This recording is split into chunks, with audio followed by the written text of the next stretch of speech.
సమస్య పరిష్కారం అయిందని తీయండి అమ్మా.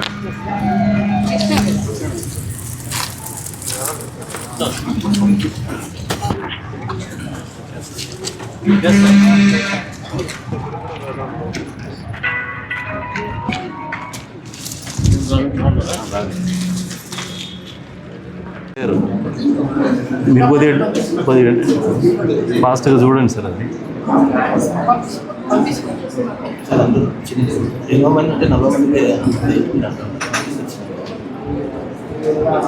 సగం మందికి మాత్రమే ఇస్తున్నాను ఉంటాం.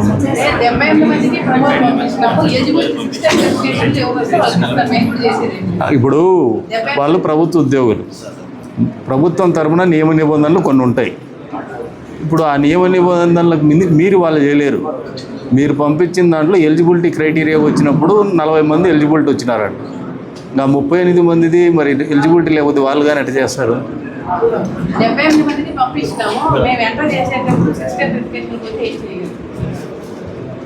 ఓ పని చేయండి, మాకు ఎలిజిబిలిటీ కాకుండా మిగతా లిస్ట్ ఏది ఉందో మాకు పంపించండి.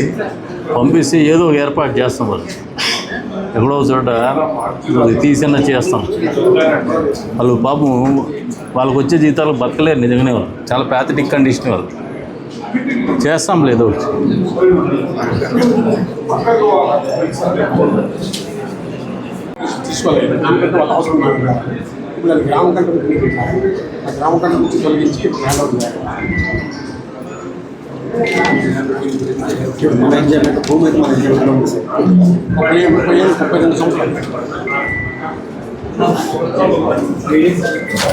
ఇది మీరు పర్సనల్గా చూడండి అమ్మా. పార్టీ వాళ్ళు చేపిస్తలే.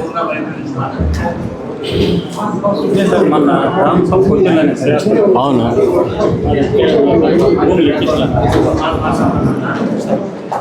తహసీల్దారు తనఖాలో రమ్మనండి.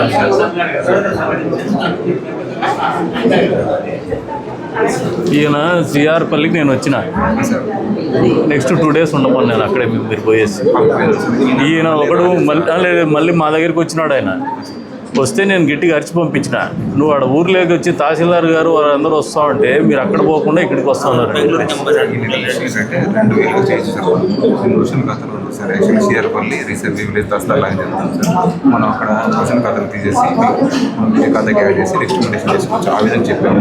లేదంటే మన ఔషధ ఖాతాల నుంచి మళ్ళీ ఎవరైనా పెట్టచ్చు సార్. ఆయనకి ఏవే కావాలంటే ఆయన ఏమంటున్నాడు? ఆయన మా లైన్ నుంచి ఏమని చెప్తున్నారు చేసేసి సార్. అది అంటే డైరెక్ట్గా ఆయన పేరు మీద రాస్తారు. ఔషధ ఖాతాలో ఉండేది మన నెక్స్ట్ వేరే ఖాతాకు పెట్టేసి జనరల్ ఖాతాలో పెట్టేసి చేయండి. చేసి పెట్టండి, చేస్తారులే. తీసుకుంటారా మీరు? అయితే 1,40,000 రూపాయలు 20,000 అందరూ కలిసి కట్టండి. 1,40,000 రూపాయలు మెటీరియల్ ఫ్రీగా ఇస్తుంది ప్రభుత్వం. కనెక్షన్లు కట్టకుండా కరెంటు కావాలంటే ఎట్లా? ఇంటికే అట్లా కాదు, 10 మంది ఇల్లు కలిపి 2,000 వేసుకొని 20,000 కట్టండి. డబ్బు కట్టకపోతే ఎట్లా వస్తుంది? గాలి ఒకటి తప్పితే అన్నీ కూడా భూమి మీద మనం డబ్బులు కట్టి చేసుకోవాల్సిందే, నీళ్ళతో సహా.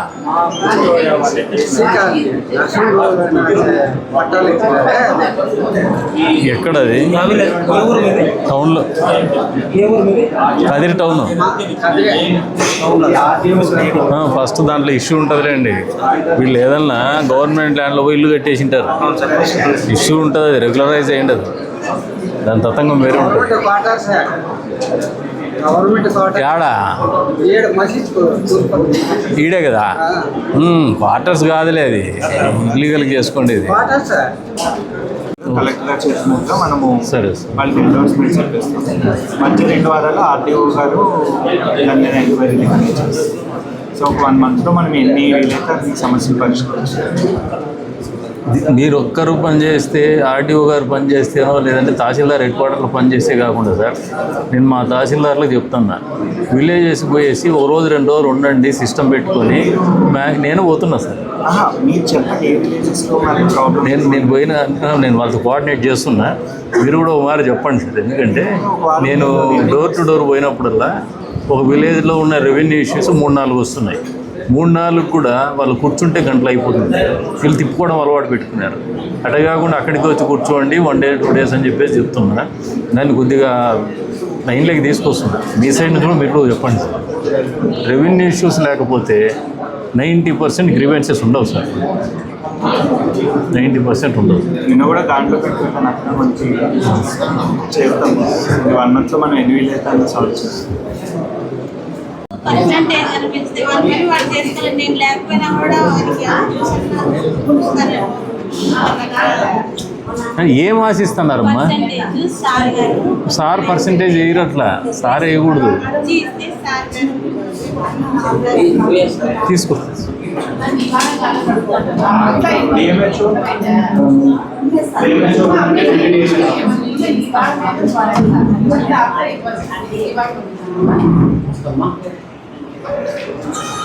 ఎంత వయసు ఆ పిల్ల ఉంది?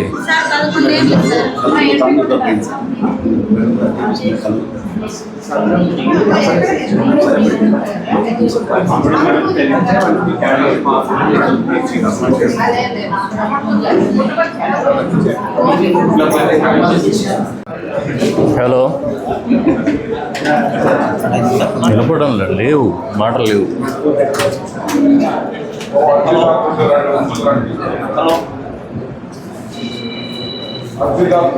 ఎంఈఓ ఎవరు? మనోహర్ నాయుడా?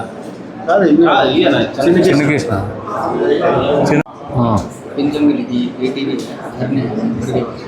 घर देंगे ले, घर देंगे, घर देंगे ले माँ, देंगे ले. पेंशन को अप्लाई कर लो नया इसमें.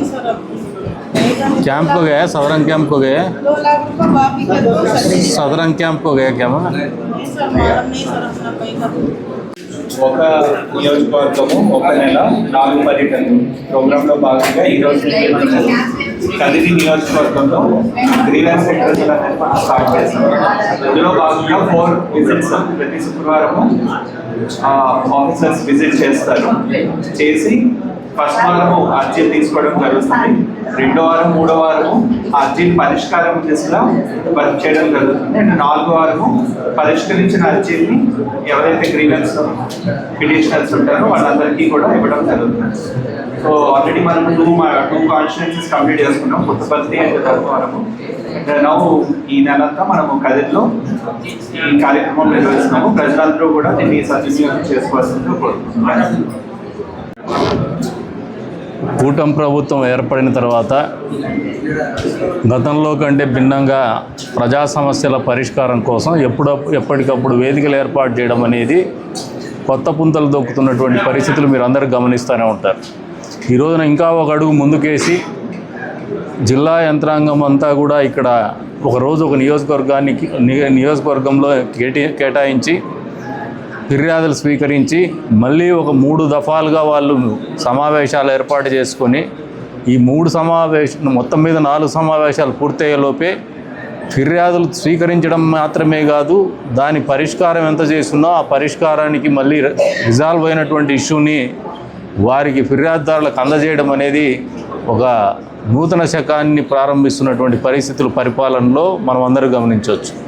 అందులో భాగంగానే మీరు గతంలో మాదిరిగా కాకుండా ఈ రోజున ఎంత సంక్షేమం అమలు చేసినా, ఎంత అభివృద్ధిని పరుగులు పెట్టించినా కూడా ప్రజా సమస్యల పరిష్కారం అనేది ప్రభుత్వాలు చేపట్టకపోతే ఖచ్చితంగా ఒక అశాంతికి చోటు ఎప్పుడు కూడా ఉంటూ వస్తుంది. ఈ రోజున ఆ అశాంతిని ప్రజల నుంచి దూరం చేయాలా, చిరకాలంగా ఉన్నటువంటి రెవెన్యూ సమస్యలు కానీ ఇతరత్ర సమస్యలు కానీ ఏదైతే ప్రభుత్వ అధికారుల దగ్గరికి పదే పోలేనటువంటి సామాన్యులకి వారి దగ్గరికి అధికారులు కానీ ప్రజాప్రతినిధులు కానీ వచ్చి వారి ఫిర్యాదులు స్వీకరించి వాటిని పరిష్కారం చేయడం అనేది నిజంగా ప్రజలు అభినందించాల్సినటువంటి అవసరం ఉంది. అంతేకాకుండా ఇటువంటి వేదికల్ని మీరు ప్రజలు కూడా ఉపయోగపెట్టుకోవాల్సినటువంటి అవసరం ఎంతైనా ఉంది, వాడుకోవాల్సినటువంటి అవసరం ఎంతైనా ఉంది. తద్వారా ఒక ప్రజారంజకమైనటువంటి పరిపాలన, ఒక ప్రజాప్రభుత్వం యొక్క ఆలోచన సక్రమంగా ఉంటే అది ప్రజలకు మంచి చేసేటువంటి పరిస్థితులు అనేది వాస్తవ రూపాన ఈ కార్యక్రమం జరుగుతోందని చెప్పేసి కూడా ప్రజలకందరికీ కూడా తెలియజెప్తాను. ఇటువంటి వేదికల్ని మీరు వినియోగించుకోమని చెప్పేసి కూడా తెలియజెప్తాను. అంతేకాకుండా అధికారులు కూడా మామూలుగా సమయం అనేది ఉండదు వాళ్ళకు కూడా, అయినప్పటికీ సమయం కేటాయించి ప్రజల సమస్యల పరిష్కారం చేయాలని వేదికలు ఏర్పాటు చేసుకుని ఈ రకమైనటువంటి కార్యక్రమాలు నిర్వహించడం ద్వారా ప్రజల దగ్గరికే ప్రభుత్వం కానీ పరిపాలన కానీ అందించడం అనేది ఒక వినూత్నమైనటువంటి కార్యక్రమం. ప్రభుత్వ ఆలోచనలకు అనుగుణంగా అధికారులు కూడా ఆ కార్యక్రమాన్ని నిర్వహిస్తున్నందుకు వారికి కూడా నియోజకవర్గ ప్రజలందరి తరఫున ధన్యవాదాలు తెలుపుతున్నాం. అంతేకాకుండా ప్రజలు కూడా ఈ ప్రభుత్వం యొక్క చిత్తశుద్ధిని కావచ్చు, అధికారుల చిత్తశుద్ధిని కావచ్చు, అధికారులు మీ దగ్గరికి వచ్చినప్పుడు వారిని సక్రమైనటువంటి పద్ధతిలోనే వినియోగించుకొని సమస్యలు పరిష్కారం చేసుకోమని చెప్పేసి కూడా కోరుతూ ఉంటాం. ఈ రోజున ఇన్ని వేదికలు మీరు ఒకసారి గమనిస్తే వారము ప్రజా దర్బారు కార్యక్రమం జరుగుతుంది నియోజకవర్గంలో. నెలకొకసారి ఖచ్చితంగా ఇప్పుడు ఈ 2 సంవత్సరాల కాలంలో నాకు తెలిసి ఇది 3వ ప్రజా దర్బారు కార్యక్రమం జరుగుతుంది. జిల్లా యంత్రాంగం మొత్తం కూడా ఇక్కడ సమావేశమయ్యేసి గతంలో ఎప్పుడు కూడా ఇటువంటి పరిస్థితులు లేవు. మరి ఇటువంటి ఆలోచన విధానాన్ని ప్రజలు కూడా అర్థం చేసుకొని కొన్ని సమస్యలకు పరిష్కారం లేనటువంటి సమస్యలు కూడా తీసుకొస్తారు. మీకే తెలుస్తాయి. కానీ పరిష్కారం కావాల్సినటువంటి ఏ సమస్య అయినా పరిష్కరించాలనే పట్టుదలతో ఆలోచనతో ముందుకు పోతున్నటువంటి ప్రభుత్వం ఇది. ఈ ప్రభుత్వం యొక్క సంకల్పాన్ని కానీ ఆలోచనను కానీ మీరు అర్థం చేసుకొని వాస్తవానికి దగ్గరగా పనిచేస్తున్నటువంటి ప్రభుత్వాన్ని కూడా మీరు అందరూ కూడా ఆశీర్వదించాలని చెప్పేసి కూడా కోరుతాను.